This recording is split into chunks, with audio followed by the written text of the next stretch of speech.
ఓకేజంలో అసలు అట్ట ఏం అనడానికి వీలేదు అంటే తల్లిదండ్రులకు శిక్ష. తల్లిదండ్రులు శిక్షిస్తారు. సెక్స్ మార్పిడి చేయించుకుంటా అంటే చేయించాలి వీళ్ళు దగ్గరుండి, లేదంటే శిక్ష. టీచర్స్ నువ్వు ఆడపిల్ల ఏంటి ఇట్ట చేస్తున్నావు, నువ్వు మగపిల్లడు ఎట్ట చేస్తున్నావు ఏంటంటే శిక్ష. అది ఎక్కడో నాకు తెలిసి నార్వే దేశంలోనే ఎక్కడో ఇలా ఉంటది అనుకుంటా.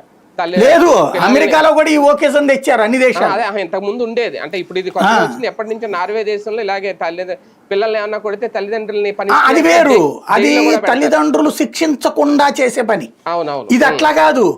చివరికి ఆడామగ పుట్టుక మీద ఇది. ఓకే.